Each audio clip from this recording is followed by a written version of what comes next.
안녕하세요. 저는 올해 30대가 된 결혼 7년차 주부입니다. 아들은 올해 5살, 딸은 3살로 눈에 넣어도 아프지 않는다는 말을 실감하고 있죠. 저는 간호대학을 나와서 동네 병원의 간호사로 일을 하고 있습니다. 아이 둘을 키우면서 남편과 맞벌이를 할 수 있었던 것은 바로 저의 엄마 때문이었죠. 남편과 결혼을 준비할 때 아이를 낳으면 저는 일을 그만두고 남편이 혼자 일을 하는 것에 대해 이야기를 하고 있었습니다. 그렇지만 그때 저는 대학을 갓 졸업해서 일을 시작한 지 겨우 6개월이 지났을 때였고, 아이가 바로 생겨서 일을 그만두게 되면 지금까지 해왔던 공부가 너무 아깝다는 생각이 들었습니다. 그래서 저희는 최대한 아이를 천천히 가지자고 이야기하였죠. 그때 저희 엄마가 반대하였습니다. 아이는 젊을 때 낳는 것이 좋다고 하시면서 엄마 집 근처로 신혼집을 마련하면 자신이 아이를 돌봐주겠다고 하였죠. 저도 그렇고 남편도 그렇고 엄마가 아이를 돌봐주면 그것만큼 마음이 편한 일이 없잖아요. 그래서 원래 제가 살던 곳에 신혼집을 장만하고 저희는 결혼을 하였습니다. 남편은 저보다 3살이 많은 직장인이었습니다. 우리는 친구의 소개로 만나서 1년 정도 연애하고 결혼을 하였지요. 남편의 아버지께서는 대학교 교수님이셨고 어머니는 일반 주부셨습니다. 대학교 교수가 돈을 얼마나 잘 버는지는 모르겠지만 그래도 꽤 풍족하게 자란 것 같았죠. 저희 결혼할 때도 시아버지께서 많이 신경을 써주셔서 신혼집도 장만하고 그랬거든요. 제 남편에게는 형이 한 분 있었는데 남편보다 2살이 많았습니다. 그런데 남편과는 아주 반대 성격의 사람이었죠. 남편은 공대를 나와서 졸업하고 바로 회사에 취직한 케이스였죠. 그리고 누가 봐도 성실하고 공부 잘하는 스타일이었습니다. 그에 비해 아주버님은 미술을 전공하고 1년 중 절반은 해외여행을 다니면서 자유롭게 인생을 즐기는 사람이었죠. 뚜렷한 직업 없이 디자인 의뢰가 오면 그때그때 일하시는 프리랜서였죠. 저는 좀 보수적인 성향이 있어서 그런 아주버님을 잘 이해 못하는 편이었습니다. 어쩌면 저의 이러한 성향 때문에 제 남편에게 반해서 결혼까지 한 것 같아요. 자유로운 성향의 아주버님이어서 제 남편이 저와 먼저 결혼하고 아주버님은 결혼에는 관심도 없어 보였습니다. 저희가 결혼하고 1년 뒤 저는 임신을 하게 되었죠. 시부모님에게 임신 사실을 알리자 시부모님은 너무 좋아하시면서 맛있는 것을 사주겠다고 주말에 나오라고 하셨죠. 그래서 식당을 예약하려고 하는데 시어머니께서 어른 6명으로 예약해 달라는 겁니다. 제가 의아해서 왜 6명인지 물어보자 시어머니는 아주버님이 여자친구를 데리고 와서 가족들에게 인사를 시키겠다고 하였습니다. 남편은 그 말을 듣고 많이 놀라며 말했습니다.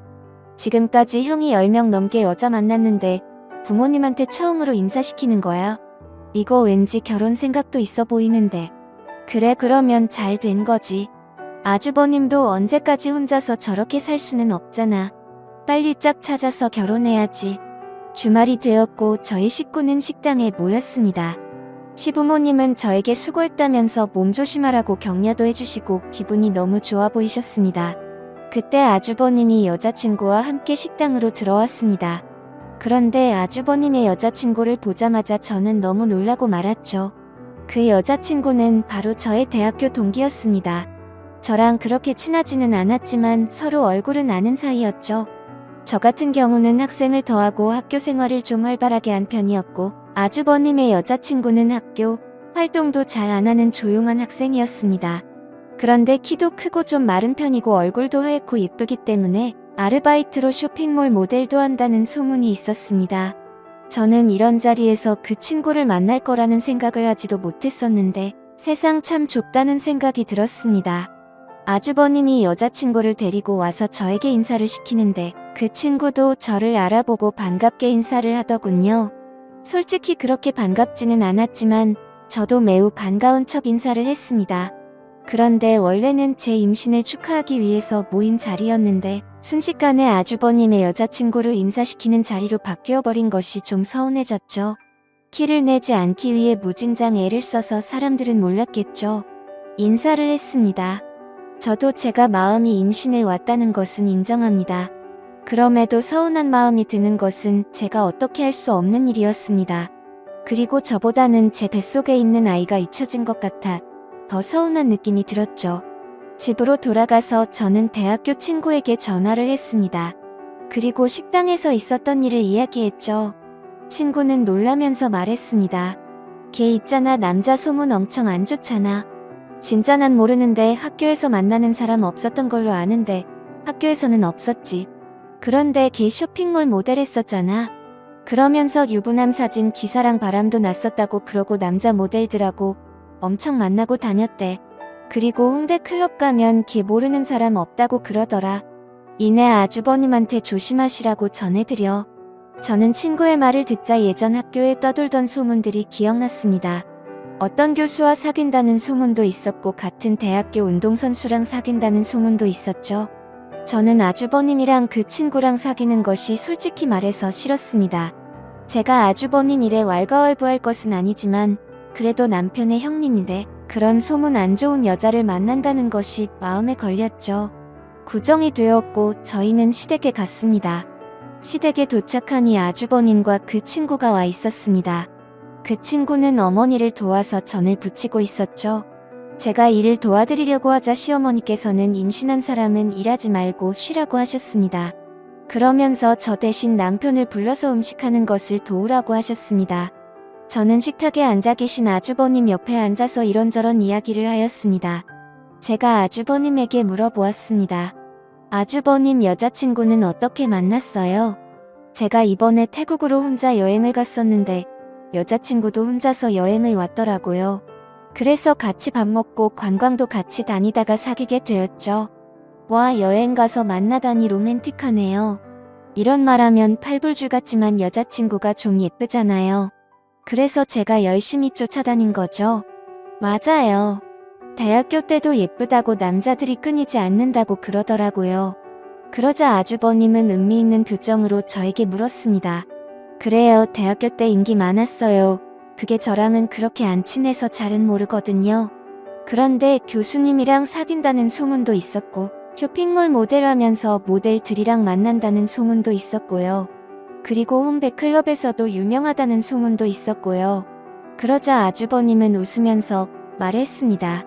그렇게 인기 많은 애가 내 여자친구라니 기분 좋은데요. 저는 제 귀를 의심했습니다. 아니, 남자 소문이 안 좋았다고 귀뜸을 해줬는데 그걸 인기 많은 여자 만났다고 좋아하다니 제 기준으로는 이해가 되지 않았습니다. 잠시 후 온 가족들이 둘러앉아 저녁을 먹고 있는데 아주버님이 웃으며 그 친구에게 말했습니다.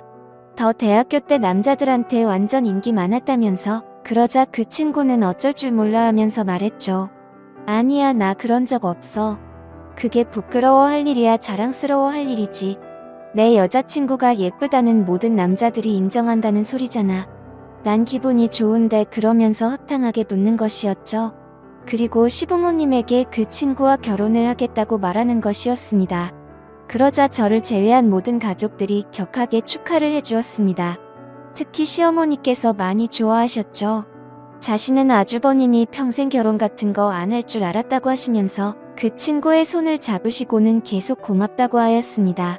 저는 그 친구에게 악한 감정이 있는 것은 아니었지만 대학교 때 소문이 너무 안 좋아서 아주버님이 걱정되었습니다. 집에 돌아오는 길에 남편에게 제 심정을 이야기했습니다. 그러자 남편은 아주버님이 생각 없이 사는 것처럼 보여도 똑똑한 사람이라고 하면서 걱정하지 말라고 하였습니다. 저 역시도 제가 반대한다고 해서 이 결혼이 취소될 거라고는 절대 생각하지 않았습니다. 다만 마음 어디 한 군데가 계속 찜찜한 기분이었죠. 아주버님과 그 친구는 결국 결혼을 하였고 그리고 한 달 뒤에 저는 출산을 하였고 산후조리와 육아 때문에 아주버님과 형님을 만날 결의를 엎었습니다. 하루는 엄마가 아이를 봐주신다고 하면서 오랜만에 밖에 나가서 친구들과 밥이라도 먹고 오라고 하였죠. 그래서 정말 오랜만에 근처 쇼핑몰로 가서 친구들과 점심을 먹고 커피를 한잔하고 있었습니다. 그런데 난직은 실루엣이 보였습니다. 바로 제 형님이었습니다. 한껏 멋을 내고 어디론가 가는 모습이었죠. 저는 아주버님을 만나러 가나 생각하고 있었는데 어느 젊은 남자를 만나는 것이었습니다. 그리고 함께 레스토랑으로 들어갔습니다. 그리고 며칠 후 저희 시댁 식구들이 다 모일 일이 있어서 남편과 시댁으로 갔습니다. 다들 모여서 이야기를 하고 있다가 제가 형님에게 물었습니다. 얼마 전에 쇼핑몰 오지 않았어요? 그러자 형님은 아무렇지 않게 말을 했습니다. 네, 약속 있어서 갔었어요. 그런데 그걸 어떻게 알았어요? 아니, 저도 친구랑 약속 있어서 갔었는데 형님이랑 비슷하게 생긴 사람을 봐서요. 아, 그랬구나. 봤으면 인사하시지 그랬어요. 그게 너무 멀어서 확실하지도 않았고 괜히 모르는 사람이면 어쩌나 싶어서요. 그런데 그렇게 입으니까 진짜 처녀 같았어요. 그래요. 고마워요. 오랜만에 옛날에 입었던 옷 좀 꺼내서 입어봤어요. 저는 아주버님에게 말했습니다. 아주버님은 조심해야겠어요. 쇼핑몰에서 형님 봤는데 너무 젊고 예쁘게 하고 다녀서 젊은 남자들이 연락처 달라고 막 쫓아올 것 같다니까요. 저는 거기서 젊은 남자를 만났던 형님을 믿고는 것이었는데 아주버님은 크게 웃으면서 말했습니다. 그러니까요. 이거 혼인신고서라도 코팅해서 목걸이로 걸어줘야겠어요. 그래야 안심이 되지. 안녕하세요. 저는 올해 30대가 되었. 저는 아주버님의 아무렇지도 않은 듯한 반응에 또 놀라고 말했습니다. 저는 좀 더 강하게 말하였습니다. 형님, 그런데 그 사람 누구예요? 잘생겼던데. 제 말을 들은 아주버님이 형님에게 물었습니다. 뭐야, 그날 가서 남자 만났어. 그러자 형님은 당당하게 말했습니다. 친한 동생이 이번에 취직했다고 맛있는 거 사주겠다고 해서 나갔었어. 그러자 아주버님은 형님에게 말했습니다. 그래서 맛있는 건 왕창 얻어먹고 왔어. 당연하지. 그날 배 터지게 먹고 왔어. 잘했어. 저는 두 사람의 대화를 듣고 좀 어이가 없었습니다. 아주버님에게 누구 만나는지 말도 안 하고 나가서 젊은 남자를 만나고 왔는데 그걸 또 아무렇지도 않게 넘어가는 아주버님도 이해가 안 갔습니다. 명절 때 시댁에 다들 모여서 식사를 하던 중에 과거 형님이 쇼핑몰 모델이었다는 이야기를 제가 했었습니다. 그리고 제가 예전 사진을 찾아서 아주버님에게 보여주었죠. 예전 사진 중에는 노출이 좀 있는 사진도 있었고 남자 모델들과 찍은 사진도 있었죠. 그러면서 저는 은근슬쩍 말했습니다. 너무 예쁘지 않아요? 이때는 남자들한테 그렇게 인기가 많았어요 라고 말하자 아주버님은 또 껄껄 웃으시며 말했습니다. 진짜 인기 많을 만하네요. 저는 다른 시댁 식구들은 안 들리게 아주버님에게 이야기했습니다. 아주버님, 이런 사진 찍는 거나 남자한테 인기 많았다는 거 아무렇지도 않아요. 그러자 아주버님은 별일 아니라는 식으로 이야기했습니다. 어렸을 때 이 사람 저 사람 만나봐야지 나중에 실수하지 않는 거라고 생각해요. 그리고 대학교 때 면접 만나기 전이잖아요. 저랑 만나고 나서 잘하면 됐지 이전에 어땠는지는 별로 신경 안 써요. 저는 그날 이후로는 아주버님과 형님에 대해서 아무 말도 하지 않았습니다. 아주버님이 저렇게 생각하는데 제가 말을 꺼내봤자 무슨 의미가 있겠. 그렇지만 형님의 과거가 신경 쓰이는 것은 어쩔 수 없었습니다. 오지랖이라고 할 수도 있겠지만 아주버님도 가족인데 신경 안 쓰는 것도 도리가 아닌 것 같았고 그냥 혼자서 스트레스 받으며 지내고 있었죠. 그러던 중 시어머니께서 교통사고로 갑작스럽게 돌아가시고 말았습니다. 시어머니께서 타고 있던 택시가 터널에서 다른 차량과 접촉사고가 났는데 택시가 터널 벽에 심하게 부딪히면서 어머니는 그 자리에서 바로 사망하시고 말았죠. 저희 식구들은 모두 큰 슬픔에 빠지고 말았습니다. 무엇보다도 시아버지께서 너무 슬퍼하셨습니다. 그날 이후 제대로 드시지도 못하시고 혼자 멍하게 앉아 계시면서 하루 종일 담배만 피셨죠. 제 남편도 그렇고 아주버님도 그렇고 다른 제정신이 아닌 사람들처럼 보였습니다. 그렇게 1년이라는 시간이 흘렀고 이제 어느 정도 정리가 된 듯한 느낌이었습니다. 어느 날 아주버님이 남편과 저를 불러서 상의할 일이 있다고 하였습니다. 그래서 아주버님과 형님 그리고 저희 부부는 식당에 모여서 이야기를 나눴습니다. 주된 이야기는 바로 시아버지의 문제였습니다. 시아버지는 서울 근교에 전원주택을 지으셔서 살고 계셨습니다. 그런데 시어머니께서 돌아가시고 혼자 남으셔서 평소에 식사하시는 것도 문제가 될 것 같아 다들 걱정하고 있었죠. 그래서 아주버님은 자신들이 아이도 없고 형님도 일을 쉬고 있는 상태이고 자신도 정식으로 회사에 출근하는 사람이 아니니 자신들이 시아버지를 모시고 살겠다고 하는 것이었습니다. 사실 저희 집은 아이들 때문에 제 부모님 집과 가까운 곳에 살고 있어서 시댁과는 거리가 꽤 되는 편입니다. 그래서 평소에도 시댁에 자주 가기가 힘들었죠. 그에 비해 아주버님들은 원래도 시댁 근처에 있었고 평소에도 자주 시부모님을 찾아뵈어서 형님도 그렇고 시부모님과 매우 친하게 지내고 있었습니다. 아주버님은 자신들이 살고 있는 집을 처분하고 시아버지의 주택으로 가겠다고 한 것이었죠. 제 남편은 아주버님에게 너무 미안해하며 고마워했죠. 저도 일단은 아주버님의 의견에 찬성하였습니다만 왠지 기분이 안 좋은 느낌이 들었습니다. 저는 집으로 돌아오면서 남편에게 말했죠. 아주버님 갑자기 아버지를 모시겠다고 그럴까? 이제 아빠도 혼자시잖아. 그럼 혼자 되셨을 때부터 모셨어야 되는 거 아니야? 왜 갑자기 그럴까 몰라? 그냥 형수가 아버님 곧 모시고 살고 싶다고 그랬대. 아무래도 아빠 혼자 계시는 게 마음에 걸렸나 보지. 형님이요, 그래서 형도 아버지 모시고 사는 거 결심한 거라고 그러더라고. 저는 뭔가 느낌이 안 좋았습니다. 형님이 아무래도 아버님이 사시는 그 전원주택을 노리고 그곳에 들어가는 느낌이었습니다. 그 주택은 넓기도 하고 가격도 꽤 되는 것으로 알고 있었죠. 저는 남편에게 말은 못하고 형님이 참 여우 같다는 생각이 들었습니다. 괜히 이런 이야기 했다가 남편이 괜한 오해한다고 뭐라고 할 것 같았죠. 솔직히 저희는 그 전원주택 없어도 사는데 아무 지장도 없고 그리고 지금까지 욕심을 내본 적도 없습니다. 그런데 사람이 참 감사한 게 형님이 그 주택을 노린다는 생각이 들자 저도 갑자기 그 주택에 사심이 욕심이 생기더라고요. 저는 집으로 돌아와서도 계속 욕심을 내지 말자 다짐했습니다. 그래, 형님이 아버님을 모시고 사는 것만으로도 충분히 집값하는 거야. 그러니까 이해하자. 하지만 마음은 그렇지 않았죠. 추석 연휴가 다가왔고 제가 다니던 병원이 때마침 인테리어 공사를 하게 되어서 저는 의도치 않게 10일이 넘는 휴가를 얻게 되었습니다. 그냥 집에서 푹 쉬고 싶었는데 아이들이 놀러가고 싶다고 노래를 부르더군요. 그래서 이번에 시아버지 댁에 며칠간이 있을 결심을 했습니다. 아주버님과 형님 사이에는 아직 아이가 없었고 저희는 아이가 둘이나 있었죠. 그리고 시아버지께서는 저희 아이들만 보면 뒤로 넘어갈 정도로 아끼고 좋아하셨습니다. 생각해보니 형님은 시아버지와 함께 살며 이쁨도 받고 서로 친하게 지낼 텐데 왠지 우리 아이들이랑 저만 소외당할 것만 같은 생각도 좀 들었죠. 저는 남편에게 제 생각을 이야기하니 남편도 흔쾌히 허락해 주었습니다. 그리고 남편은 지금 아주버님께서는 일 때문에 외국에 잠깐 나가 있는 상태라 아버님이 더 전해하실 거라면서 아이들이 가면 좋아하실 거라고 말했죠. 저는 짐을 챙겨 아이들과 시아버지 댁으로 갔죠.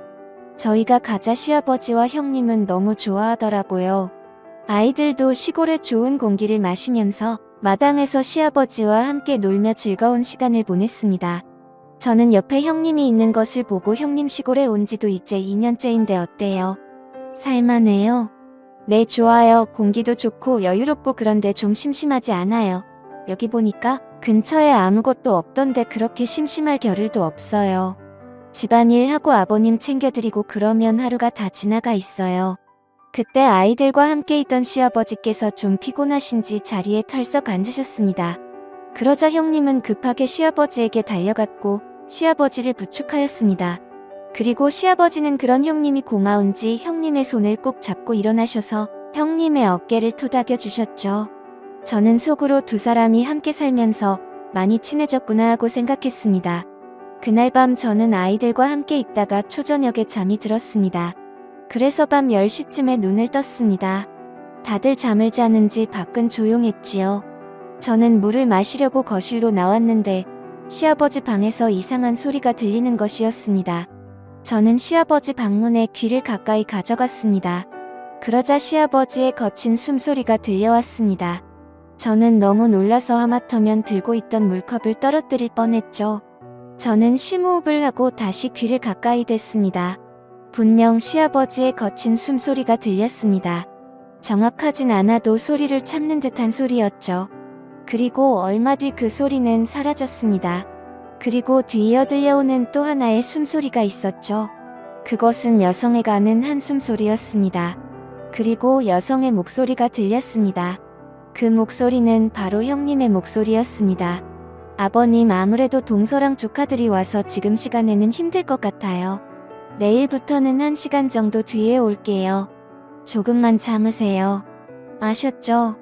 그래, 우리 세아가 없었으면 어쩔 뻔했니? 아니에요. 제가 좋아서 이러는 건데요. 저는 그들의 대화를 듣고 심장이 떨어지는 듯한 느낌이었습니다. 그리고 달그락거리는 소리가 들려서 저는 얼른 아이들이 있는 방으로 들어왔습니다. 시아버지와 형님의 신음소리와 그들의 대화까지 저는 이 사실을 믿을 수 없었습니다. 저는 한 번 더 사실을 확인해야겠다는 생각이 들었죠. 다음 날 저는 아이들을 모두 재워놓고 저도 자겠다고 인사를 드리고 방으로 들어갔습니다. 그리고 저의 모든 신경은 거실로 향해 있었죠. 밖에서 인기척이 들리고 방문이 열리고 닫히는 소리가 들렸습니다. 저는 몰래 나와서 시아버지 방 앞에 서서 방문에 귀를 댔습니다. 그리고 그 안에서 너무없이 시아버지의 신음소리가 들렸죠. 이건 분명했습니다. 게다가 형님은 예전부터 남자 관계가 좋지 않았다는 소문이 많았죠. 아니 땐 굴뚝에 연기 나지 않는다는 옛말도 있었고 사람은 고쳐 쓰는 것이 아니라는 말도 생각이 났습니다. 그렇지만 아무리 남자가 궁해도 시아버지와 저런 관계를 맺다니 저는 너무나 큰 충격에 빠졌죠. 저는 마음을 단호하게 먹고 형님에게 따지기로 마음먹었습니다. 저는 식탁에 앉아서 형님이 나오기를 기다렸습니다. 잠시 뒤에 형님은 자그마한 가방을 들고 시아버지 방에서 나왔습니다. 그리고 식탁에 불이 켜져 있는 것을 보고는 화들짝 놀랐죠. 저는 형님에게 차갑게 말했습니다. 잠깐 저랑 말 좀 해요. 그러자 형님은 알겠다고 하면서 식탁에 앉았습니다. 저는 단도직입적으로 물었습니다. 이 야심한 밤에 아버님 방에서 뭐하고 있었던 거예요? 형님은 아무 말도 못하고 고개를 숙였습니다. 저는 말을 이어갔습니다. 아니 왜 아무 말도 못해요? 이러는 거 아주버님은 알고 계세요. 네, 그이는 알고 있죠. 그리고 그이가 부탁한 일이기도 하고요. 저는 그 말을 듣고 너무 놀랐습니다. 뭐라고요? 아주버님이 부탁을 했다고요? 아니 세상에 어떻게 아마 도련님이었어도 그랬을 거예요. 그러니까 너무 뭐라고 하지 마세요. 저는 그 말이 더욱 어이가 없었습니다. 뭐라고요? 내 남편이어도 그랬다고요? 그러자 형님은 담담히 말했죠. 네. 동서도 나랑 같이 간호학과 나왔고 지금도 간호사로 일하고 있으니까 동서도 할 수 있는 일이죠. 저는 그 말을 듣고 좀 당황스러웠습니다. 그게 무슨 말이에요? 간호사랑 그거랑 무슨 상관이에요? 그러자 형님은 모든 사실을 털어놓았습니다. 사실 시어머님이 돌아가시고 아주버님께서 시아버지를 모시고 살고 싶어 냈는데 시아버님이 급부사양해서 함께 살지 못했다고 합니다. 그 스트레스 때문인지 건강이 많이 안 좋아지시더니 결국엔 급성으로 당뇨병에 걸리셨고 인슐린 주사를 주기적으로 맞아야 한다고 하였죠. 시아버지께서는 저와 남편이 걱정할까봐 말을 안 하셨고 형님과 아주버님이 함께 살면서 시아버지를 돌보고 있었던 것이었습니다. 저는 형님의 말을 듣고 이상한 생각을 한 제 자신이 너무 부끄러웠습니다. 저는 형님에게 오해해서 미안하다고 하며 제가 그동안 형님을 나쁘게 생각했었다고 고백을 했죠. 그러자 형님은 웃으며 말했습니다. 저도 제가 소문이 이상하게 난 거 알고 있어요. 그리고 동서가 저 별로 좋아하지 않는 것도 알고 있었고요. 그런데 언젠가 동서도 진실을 알겠지 하고 생각했어요. 동서 저 그렇게 나쁜 사람 아니에요. 그리고 20살 때 처음 동서를 봤을 때부터 동서랑 친하게 지내고 싶었어요. 이제 10년이 훌쩍 지났지만 앞으로 친구처럼 지내요. 네, 저는 형님이 이렇게 마음이 넓은 사람인 줄 이제야 알게 되었습니다. 그리고 편협하게 형님을 생각했던 제 자신의 후회 있죠. 저는 형님에게 말했습니다. 네, 앞으로 우리 친하게 지내요. 그리고 저도 주말에 와서 아버님 챙길 테니까 아주버님이랑 주말에 놀러도 가고 그러세요. 저도 이 집 며느리인데 이런 일은 함께 해야죠. 그렇게 저에게는 또 하나의 가족과 가장 친한 친구가 생겼습니다. 지금까지 제 사연을 들어주셔서 감사합니다.